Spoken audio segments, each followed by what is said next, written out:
Assalamualaikum warahmatullahi wabarakatuh. Perkenalkan, nama saya Aulia Rahmi.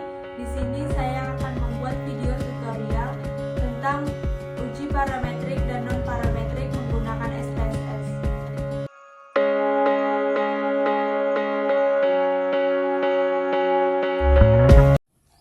Yang pertama, kita buka aplikasi SPSS-nya.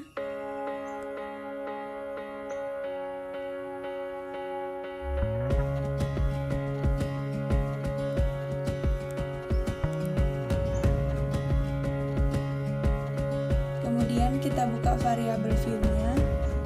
Di name kita isi nilai.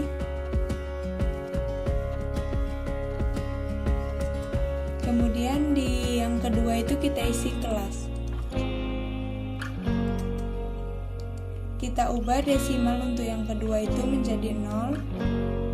Kemudian untuk labelnya kita isi hasil tes. Di yang kedua kita isi kelas juga. Di measure-nya kita ubah jadi scale.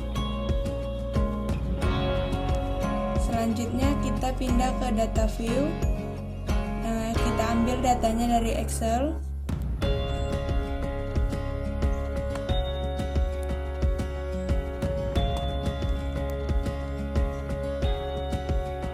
Kemudian kita kembali ke SPSS-nya.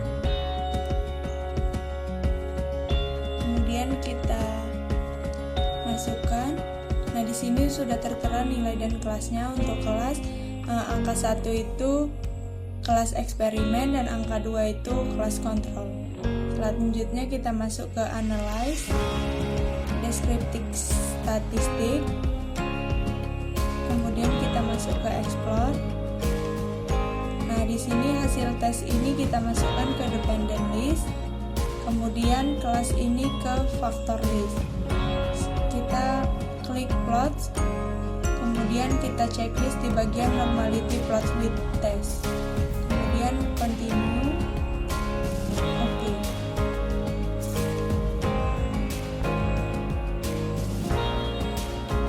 Ini keluar untuk hasil uji normalitasnya.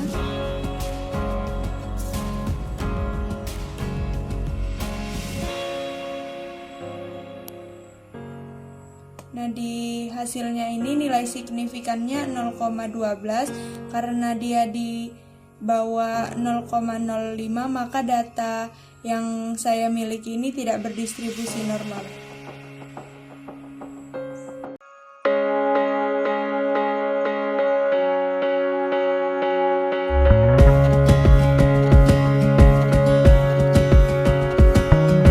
Selanjutnya dari data ini kita uji homogenitasnya. Masuk ke variabel view. Kemudian di bagian values kita ubah menjadi, di value-nya kita buat 1, labelnya kita buat eksperimen.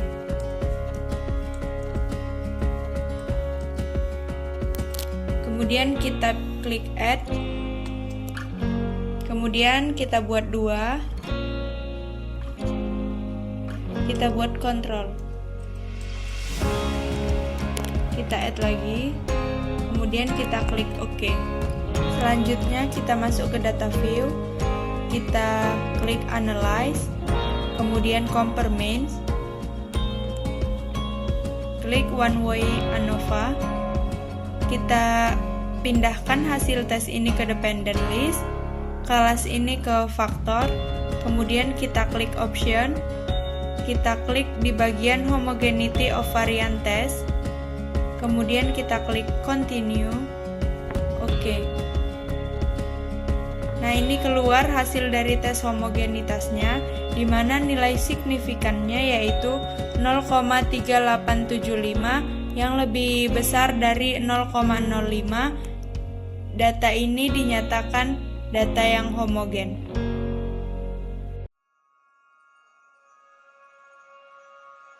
Selanjutnya kita akan melakukan uji T. Di sini dari data yang sama, kita klik analyze. Kemudian di compare means, di sini ada independent sample t-test. Kemudian hasil tes ini kita pindahkan ke tes variabel. Kemudian kelas ini ke grouping variabel. Kita klik define group. Di sini kita grup 1 kita buat 1, grup 2 kita buat 2. Kemudian kita continue. Kita klik OK. Nah, ini udah keluar untuk hasil di tesnya. Nilai signifikannya itu lebih besar dari 0,05, maka tidak terdapat perbedaan yang signifikan dari hasil tes tersebut.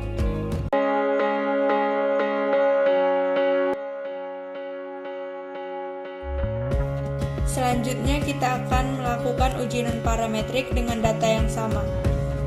Klik Analyze, kemudian klik non-parametric test, legacy dialogs, kemudian to independent sample. Nah, di sini hasil tesnya kita pindahkan ke tes variable list, kemudian kelasnya ke grouping variable. Untuk define grupnya kita buat grup 1 1, grup 2 2. Kemudian kita klik continue. Kemudian kita checklist di bagian main white U. Kemudian klik OK. Nah, ini sudah keluar untuk uji non-parametriknya dengan menggunakan main weight test.